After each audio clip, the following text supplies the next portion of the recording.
Assalamualaikum dan salam sejahtera. Saya harap semua murid-murid sihat sejahtera pada hari ini untuk memulakan sesi pengajaran daripada rumah kita pada hari ini. Okey.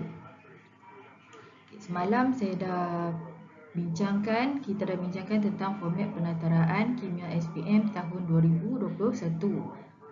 Hari ini kita akan masuk kepada tajuk bab 1 iaitu keseimbangan redoks, subtopik pengoksidaan dan penurunan. Okay, sebelum kita masuk kepada bab ini, saya ingin jelaskan kepada anda bahawa untuk tahun ni kita akan pakai, untuk pembelajaran kita akan guna buku teks, buku modul nilam, tapi buku modul nilam tu belum sampai lagi di sekolah. Kita akan gunakan buku nota, kamu punya buku nota yang panjang tu. Lepas tu buku panjang juga satu untuk latihan. Dan satu lagi kamu sediakan fail untuk letakkan eksperimen dalam fail. Ataupun boleh juga guna fail yang tahun lepas. Okey. Okey, sekarang kita masuk tentang bab 1 keseimbangan redoks 1.1 pengoksidaan dan penurunan bahagian 1. Okey, apa itu pengoksidaan dan penurunan? Okey, ini ada kaitan dengan roket.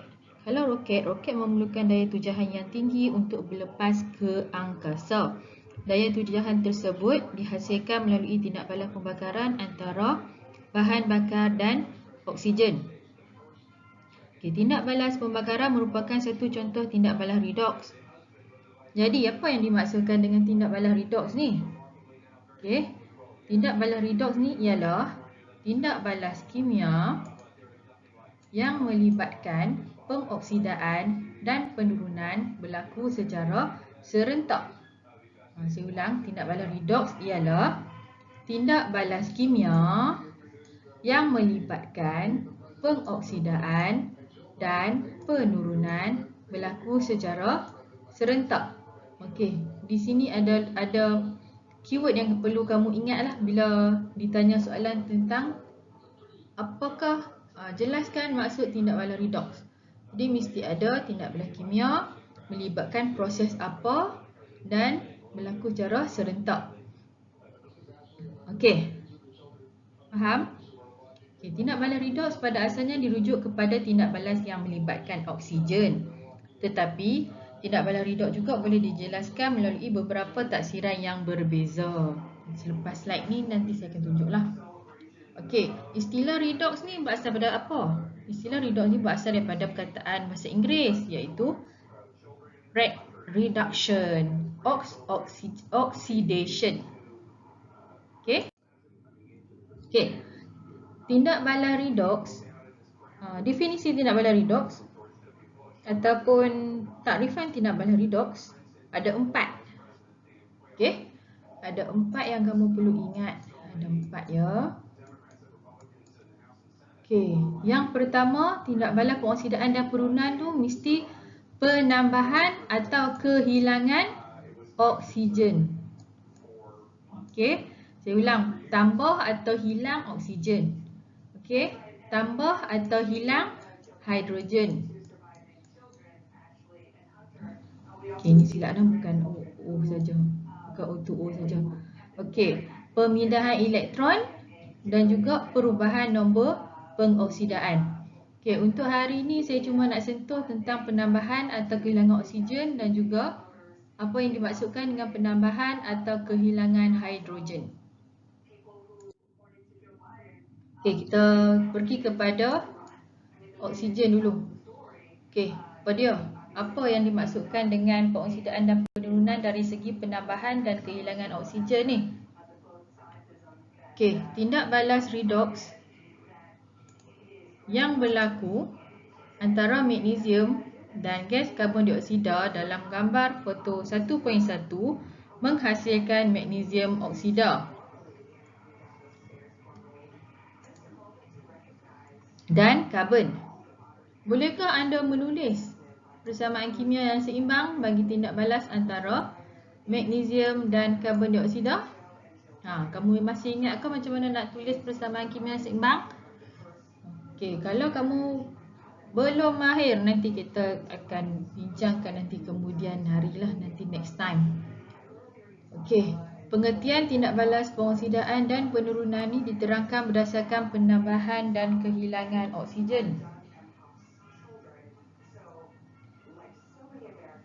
Tindak balas pengoksidaan berlaku apabila suatu bahan tindak balas mengalami penambahan oksigen.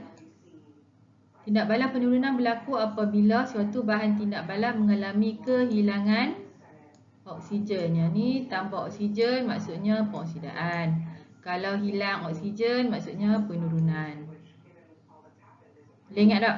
Pengoksidaan, oksida, oksigen. Tambah oksigen. Maksudnya hilang oksigen.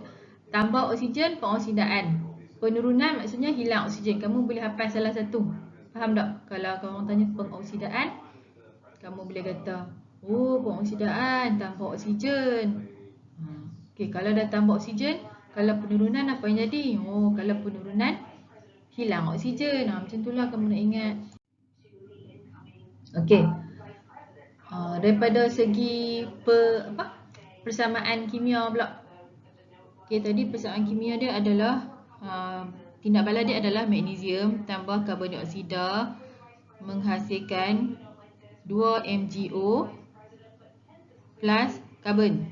Okey, ini dalam bentuk pepejal, ini gas, pepejal, gas.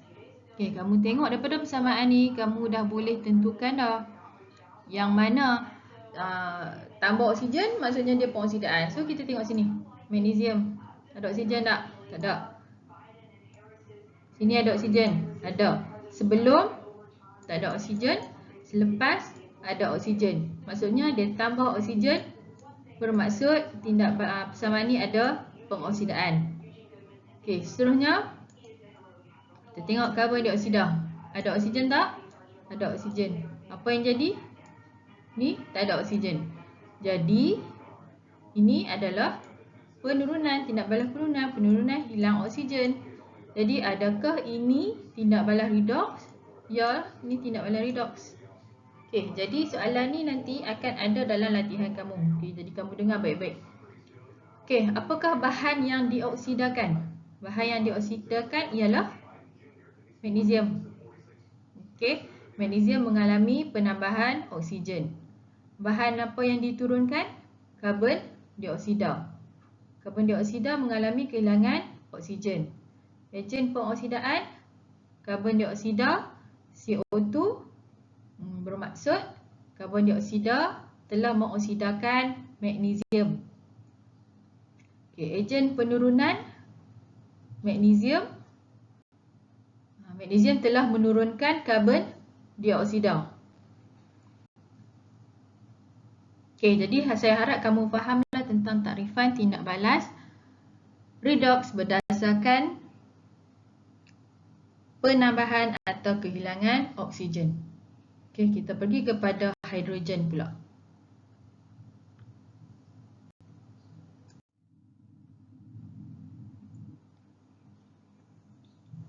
Okey, tindak balas pengoksidaan berlaku apabila suatu bahan tindak balas mengalami kehilangan hidrogen.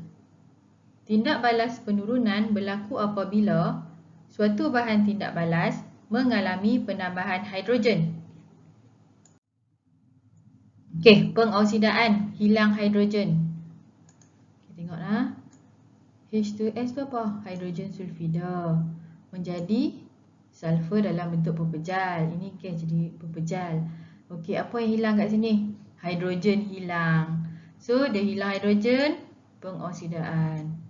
Okay, sekarang Cl2. Cl2 gas, Cl2 jadi HCl. Apa yang ada sini tak ada H, ini ada H. Jadi bila dia tambah hidrogen bermaksud tindak balas dia adalah penurunan kerana tambah hidrogen. Okey, bahan yang dioksidakan ialah hidrogen sulfida, H2S. Hidrogen sulfida mengalami kehilangan hidrogen. Bahan yang diturunkan adalah klorin. Klorin Cl2 mengalami penambahan hidrogen. Ejen pengoksidaan. Okey, sini macam mana kamu nak tentukan ejen pengoksidaan? Tadi saya lupa nak terang. Ejen pengoksidaan adalah bahan yang mengoksidakan bahan lain. Itu adalah ejen pengoksidaan. Ejen pengoksidaan ni adalah selalunya kita pilih bahan yang diturunkan itu adalah ejen pengoksidaan. Dia menurunkan orang lain, dia adalah ejen. Bukan dia menurunkan orang lain, sorry. Dia diturunkan, maksudnya dia adalah ejen pengoksidaan, iaitu klorin. Klorin telah mengoksidakan hidrogen sulfida.